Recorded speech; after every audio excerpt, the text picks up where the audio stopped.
किसके लिए? एम्प्लॉयमेंट के लिए, नथिंग एल्स। रोटी कपड़ा और मकान, 1 दुकान 2 दुकान 5 दुकान 7 दुकान, उसके बाद सीधा स्मशान। यही है तुम्हारी जिंदगी। रोटी कपड़ा और मकान, 70 साल की जिंदगी में 1 से 5 दुकान किए और फिर 4 कंधों पर स्मशान चले गए। इसी के लिए पृथ्वी पर आए थे। सारी जिंदगी टेंशन, सारा जिंदगी दुख, सारा जिंदगी डिप्रेशन, सारा जिंदगी हाय हाय, सारी जिंदगी कर्ज, सारे जिंदगी रिश्तेदारों को मनाते रहे, एक दूसरे से नीचा देखने और दिखाने का काम चलता रहा और उसके बाद एक दिन तुम्हारी मृत्यु आ गई। हमने सुना था कि मनुष्य का जीवन सबसे सार्थक होता है। दुर्लभो मानुषो देहि देहि नाम क्षणभंगुरः तत्रापि दुर्लभम मन्ये वैकुंठ प्रिय दर्शनम। ये दुनिया में सबसे ज्यादा का, सबसे अधिक, सबसे ज्यादा प्रभावशाली मानवीय जीवन है। क्या ये जीवन है? क्या इस जीवन के लिए मनुष्य को श्रेष्ठ बोला गया? ये कौन सी श्रेष्ठता है तुम्हारी? तुम चैन से सो नहीं सकते, तुम चैन से बैठ नहीं सकते, तुम पड़ोसियों का उत्थान नहीं देख सकते, तुम दुख को हैंडल नहीं कर सकते। राम जी के जैसा सत्ता चला जाए, उसके बाद भी जब माता कौशल्या पूछती है, राम तुमने सब काम कर लिया ना, सारी पूजाएं कर ली ना, कल मेरे बेटे का राज्याभिषेक होने वाला है, कल तो युवराज बनेगा। तो धीरे से राम जी कहते हैं, माँ मेरे पिताजी इतने छोटे थोड़ी हैं। बोला क्या हुआ? मेरे पिताजी ने निर्णय किया है कि छोटे से राज्य अयोध्या का मुझे युवराज नहीं बनाएंगे। पिता दीन मोहि कानन राजू, उन्होंने मुझे बन का राजा बना दिया है, मुझे बन का विराट राजा बना दिया है। ये राम है। रातों रात सत्ता छिन गई पर अपने पिता को कह रहे हैं, मेरे पिता ने मुझे बन का राजा बना दिया। माँ अयोध्या छोटी है, मैं बड़ा हूं ना। तो कहा तू इतना छोटा राज्य संभालेगा? तू बन का राज संभाल। जा, लाखों ऋषि महर्षि तेरा इंतजार कर रहे हैं। कई सबरी तुम्हारे लिए बैठी हैं, कई सुतीक्षण बैठे हैं, कई सरभंग बैठे हैं, कई जटायु तुम्हारे लिए बैठे हैं, कहीं सुग्रीव बैठा है बाली से लात खाए। जाओ सबका उद्धार करो। और इसलिए राम को वनवास दे दिया।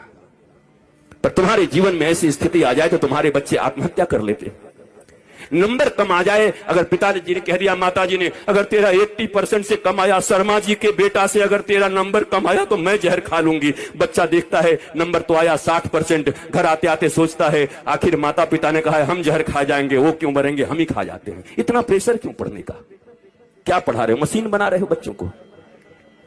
गधों की तरह बोझ टांग दिया है यहां पर। क्या करोगे?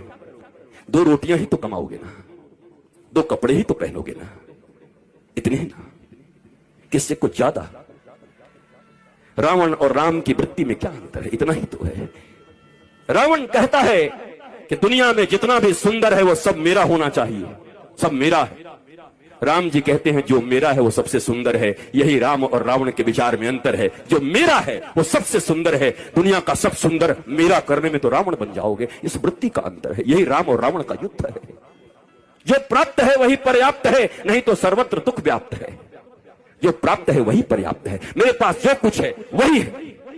परिश्रम करो, पुरुषार्थ करो, प्रार्थना करो, पर रो मत। वही है वही जो राम रचि राखा, को करे तर्क बढ़ा वही शाखा। इसका मतलब ये नहीं कि आलसी बन जाओ।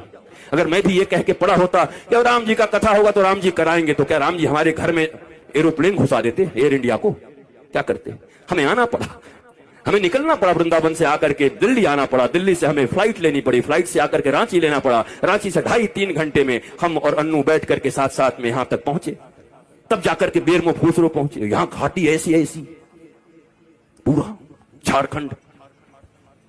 हम तो चैतन्य महाप्रभु को याद करते आ रहे थे कि हे महाप्रभु हरि राम हरे कृष्ण हरे राम हरे कृष्ण। पूरा पूरा हरियाली चारों तरफ थी, अच्छा था। आए, यहां भी आनंद आया, आपको देख करके आनंद आया। याद रखो, कहते तो सभी हैं पर विश्वास रखो, दोनों भुजा उठा के कहता हूं, मेरे लिए बस एक ही आह्लाद है, न कोई चढ़ावा न कोई सामान, बस हृदय से आकर के बैठ करके राम का गुणगान सुन लो, यही मेरी दक्षिणा है। अगर तुम्हारे मुख से राम और कृष्ण के नाम निकलने लगे, तुम्हारे बच्चे अगर शिवाजी और छत्रपति महाराणा प्रताप इत्यादि की तरह होने लगे, विवेकानंद होने लगे, तो मेरी दक्षिणा मुझे मिल गई है। इससे ज्यादा क्या चाहिए? कपड़े भी हैं, गाड़ियां भी हैं, आश्रम भी हैं, बहुत कुछ है। अब क्या करूंगा? मैं अकेला हूं। अकेला नहीं हूं, मेरे साथ 8 अरब लोग हैं। वसुधैव कुटुंबकम, 140 करोड़ भारतीयों के साथ साथ 8 अरब लोग। चूंकि सनातन संस्कृति ही एक ऐसी संस्कृति और धर्म है जो पूरी दुनिया को अपना परिवार मानती है। कोई कहता है मैं बड़ा, कोई कहता है मैं बड़ा, कोई कहता है मैं बड़ा, पर एक हमारा धर्म है जो कुछ नहीं कहता। वो कहता है धर्म की जय हो, अधर्म का नाश हो, प्राणियों में सद्भावना हो और विश्व का कल्याण हो। ये हम कहते हैं, सनातन ही धर्म है। बाकी मत हो सकते हैं, जितने भी लोग हैं, 8 अरब लोग हैं, 8 अरब मत हो सकता है, पर धर्म एक था, एक है और एक सदा रहेगा। और उस धर्म का नाम है सनातन धर्म। एकमात्र धर्म इस पृथ्वी पर है जो पूरी दुनिया को अपना परिवार मानता है, अपने परिवार की तरह रखता है और पूजता है। तुम्हें गौरव होना चाहिए। मुझे याद है आज के 10-12 साल पहले जब योगी आदित्यनाथ जी महंत जी सांसद थे, हमारा मिलन हुआ गोरखपुर में, गोरखनाथ पीठ में। एक भागवत की कथा थी, वहां मैं भी था, आप भी थे, एक साथ बैठे हुए थे। हमारी चर्चा होने लगी। उन्होंने कहा क्या कह रहे लोग हमें सांप्रदायिक कहने लगते हैं। हम कि महाराज जी अब हमें ग्रंथ खोलना चाहिए। ग्रंथ खोल करके संप्रदाय का परिभाषा क्या है, संप्रदाय किसको कहते हैं।